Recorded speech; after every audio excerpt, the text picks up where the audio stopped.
C'est juste incroyable ce qui se passe actuellement dans le manga Jujutsu Kaisen. Quel tournure insensé vient de prendre le combat des plus forts. Alors que Satoru Gojo est déclaré vainqueur de la bataille la plus épique, tout manga confondu, la ville de Shinjuku est détruite. Et Sukuna n'enlève définitivement pas ces allégations de fraude Kuna. Quel poulet vient de nous cousiner Gege Akutami avec ce chapitre. Et nous devons bien évidemment en parler au cours de cette vidéo. Pour ici Big Manga, j'espère que vous allez bien, ça va. Alors aujourd'hui nous rentrons pour la revue du chapitre 235 de Jujutsu Kaisen, la bataille du No Man's Land de Shinjuku, partie je sais pas trop quoi. Un chapitre juste incroyable qui sonne enfin la fin du combat des plus forts de Jujutsu Kaisen.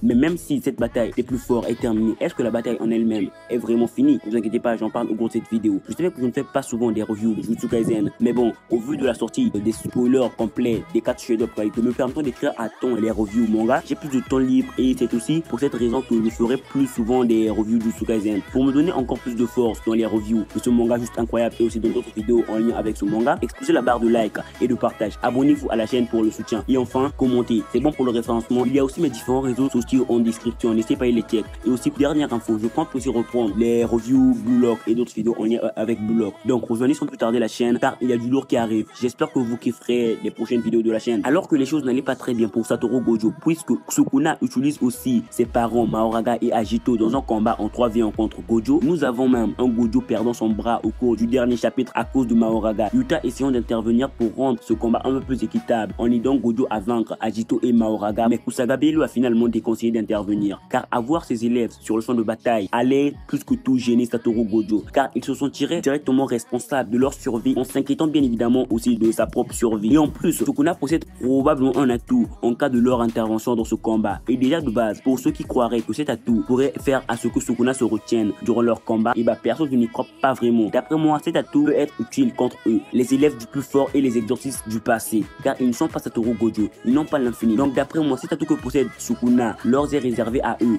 car contre Gojo ça ne va probablement pas du tout marcher. Donc ne croyez pas qu'à cause de cet atout que possède Sukuna, que Sukuna se retienne ou quelque chose du genre. Il peut garder des réserves d'énergie occulte, mais ça ne changera d'après moi probablement rien s'il les utilisait contre Gojo. Et donc de ce côté là, le plan est d'attendre que Satoru Gojo soit extrêmement affaibli au point que leur intervention soit la seule option possible. Mais même si les choses semblaient aller mal pour le plus fort de la génération actuelle, il y a quand même eu un énorme rebondissement à la fin du chapitre précédent avec un Gojo utilisant un bleu maximal pour détruire Agito qui était la plus grande menace de ce combat en raison du fait qu'elle pouvait guérir l'extension de territoire de Sukuna en guérissant bien évidemment la partie de son cerveau détruit à cause de l'extension de territoire de Gojo. Et après cela, ce dernier commençait aussi à repousser son bras tranché plutôt par Mahoraga malgré les différentes spéculations sur le fait qu'il ne puisse plus le faire. Et à la fin, le narrateur dit clairement que dans 41 secondes, Satoru Gojo utilisera avec succès un violet détruisant ainsi la ville de Shinjuku. Voilà, c'est dit. Donc ce chapitre commence directement avec la destruction d'Agito avec un Sukuna derrière son père Mahoraga regardant la scène. Et ce dernier Mahoraga n'est pas pris dans ce bleu maximal car il s'est déjà adapté au sort bleu de Gojo mais ne s'est pas complètement adapté au sort rouge, si je ne dis pas de conneries bien évidemment. Et au violet, il ne s'est littéralement pas du tout adapté à cela. C'est donc la seule technique qui peut totalement détruire Mahoraga. Nous avons donc un Sukuna échappant de justesse à cette attaque juste surpuissante de Gojo à l'aide de Mahoraga en se tirant juste derrière Mahoraga. Et aussi, j'allais oublier de le souligner, mais Sukuna a énoncé dans le chapitre précédent qu'il ne pouvait pas résister à un autre violet à cette distance bien évidemment car il avait pu résister au premier violet de Gojo en ne perdant qu'un seul de ses bras à cause de la distance qui les séparait. Et donc si Gojo balance un nouveau violet à cette distance et avec son état actuel, il risque de ne pas pouvoir résister à cela. Nous avons donc Gojo faisant complètement repousser son bras tranché par Mahoraga dans le dernier chapitre avec bien évidemment le sourire aux lèvres. Et le narrateur décrit cela comme la tension de Gojo Satoru qui augmente encore plus. C'est aussi à cause des rayons noirs qu'il a utilisé et en comptabilisant actuellement, il a utilisé 2 rayons noirs. Et aussi j'aurais bien voulu voir le visage de Shoko au moment exact où Gojo a complètement guéri son bras si facilement tout en souriant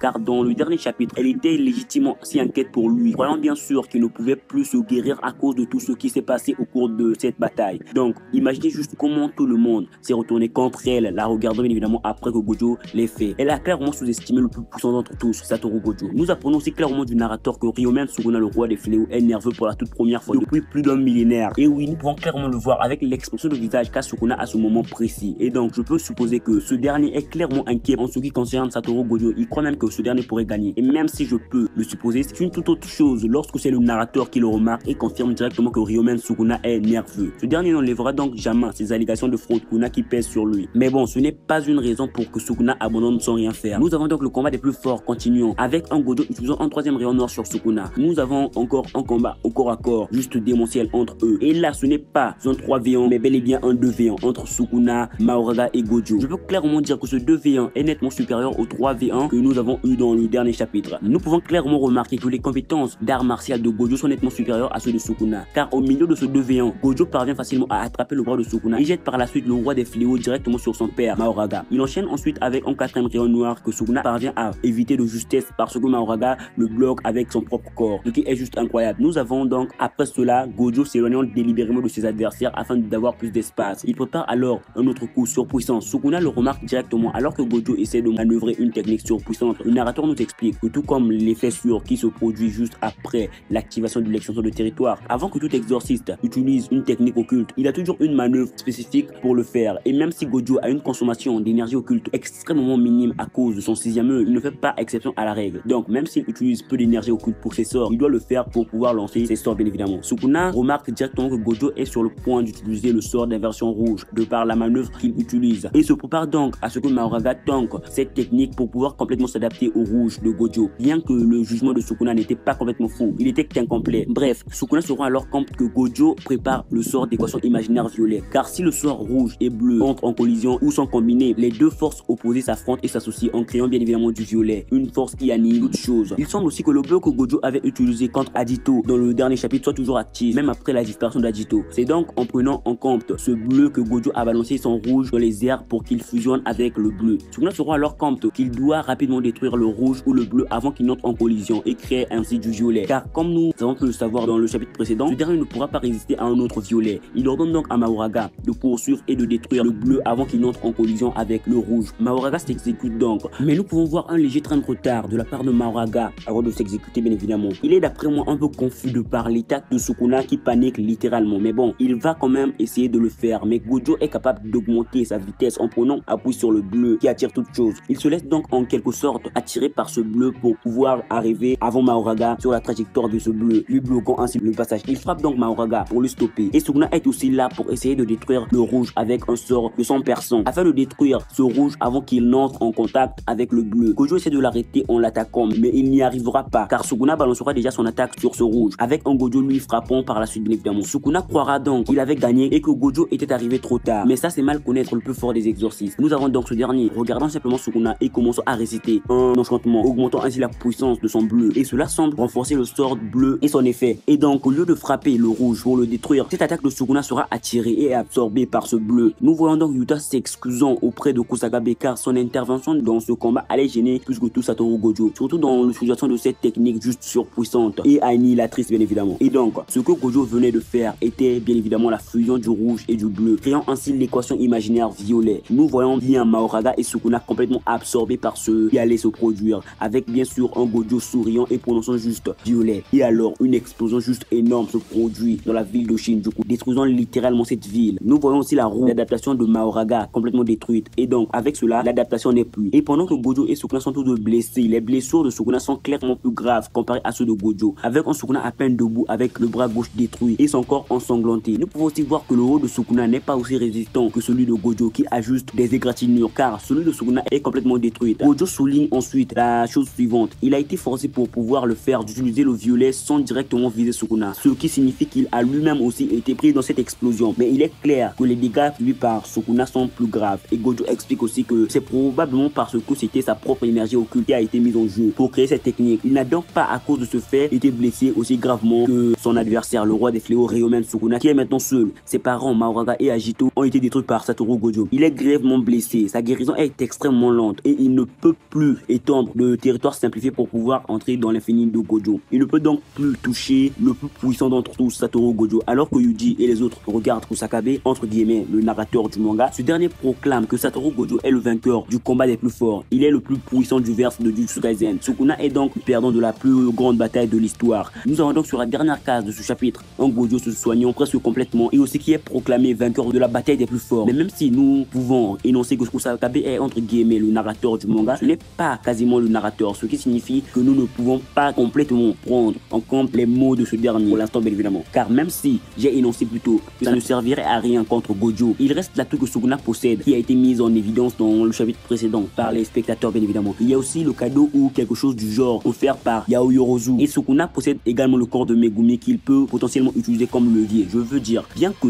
Gojo veut que Sukuna croit qu'il n'en a rien à foutre du corps de Megumi, fini pour gagner ce duel. Nous pouvons clairement dire que ce n'est pas vraiment le cas, car en fin de compte, Gojo hésite toujours à tuer Megumi, ce qui pourrait donner une sorte d'avantage à Sukuna. Néanmoins, après tout ce que nous avons été témoins jusqu'à présent, et après que le narrateur a été énoncé que Sukuna était nerveux pour la toute première fois depuis des millénaires en pensant que Gojo pouvait gagner, je peux clairement affirmer qu'entre Sukuna et Gojo, le plus puissant d'entre tous reste et restera bien évidemment Satoru Gojo. Gojo est littéralement l'exorciste le plus fort, toute époque confondue. Ouais, comme Kusakabe le souligne, ce dernier est le vainqueur du combat des plus forts. Mais est-ce que cela signifie que le combat en elle-même est vraiment terminé? Perso, je n'y crois pas vraiment, car nous pouvons clairement voir que Sukuna n'est pas encore mort. Et aussi, je peux clairement affirmer qu'au cours d'un face-à-face équitable, Gojo est supérieur à Sukuna. Mais n'oublions pas que Sukuna est un fléau et non un guerrier, comme l'avait souligné Kashimo dans les anciens chapitres. Il ne se bat pas en suivant les règles d'un combat équitable. Il ne se bat pas à la loyale. Sinon, il n'allait probablement pas introduire ses parents dans ce combat. Il peut aussi possiblement utiliser le corps de Megumi comme un levier. Et il y a toujours Kenjaku en jeu qui envisage peut-être d'aider Sukuna au bon moment. Donc, malgré le fait que Gojo ait été déclaré vainqueur du combat des plus forts, je pense perso que ce combat n'est pas encore terminé. Mais même si Sukuna arrive à battre Gojo, il restera le plus puissant des deux. Sukuna a peut-être été battu par Gojo, mais ça ne veut pas dire que ce combat est terminé. Il y a aussi Uraime qui est assez puissant, même s'il a été poutré par Gojo. Sukuna pourrait aussi utiliser le corps de Megumi ou avoir de l'aide extérieure, peut-être par Kenjaku ou Uraime, ou encore peut-être qu'il pourrait utiliser une astuce lui permettant de quitter le champ de bataille pour pouvoir récupérer et combattre un autre jour. Il reste encore son dernier doigt dans la nature. Tout cela pour juste vous dire que je ne crois pas que Gojo tuera Sukuna au cours de ce combat. L'histoire de Jujutsu Kaisen pourrait atteindre son apogée, mais ce n'est certainement pas encore fini. Et nous n'avons pas encore vu Sukuna mort ou encore son ancienne forme, la forme avec 4 bras qu'il avait il y a plus d'un millénaire. Nous n'avons toujours pas eu dit à son plein potentiel. Nous n'avons toujours pas vu ce que Kenjaku compte faire avec le corps de Tengen. Et aussi Nobara n'est toujours pas réintroduit dans l'œuvre. Je me demande toujours si elle est morte ou pas. Sachez donc que l'histoire continuera même si ce combat juste épique est sur le point de se conclure. Cela ne signifie donc pas que le manga prendra fin après ce combat. Mais d'après vous, pourquoi Frotokuna est-il toujours debout et n'a-t-il pas encore utilisé ses différents atouts en sa possession? Le combat des plus forts est-il bel et bien terminé ou avons-nous encore des choses à développer? Et aussi, après cela, quel sera le prochain arc? N'hésitez pas à me donner vos différentes suggestions là-dessus dans les commentaires. Voilà tout pour cette vidéo. J'espère qu'elle vous aura plu car ce sera le plaisir pour moi de vous la faire. Pour soutien, abonnez-vous, likez, partagez et commentez. Ça fait toujours plaisir. Il y a aussi mes différents réseaux sociaux en description. N'hésitez pas à les checker. La semaine prochaine et la semaine d'après, il n'y aura pas de chapitre de Jujutsu Kaisen. Et aussi, j'essaierai de faire plus de contenu de Jujutsu Kaisen et peut-être plus de blog.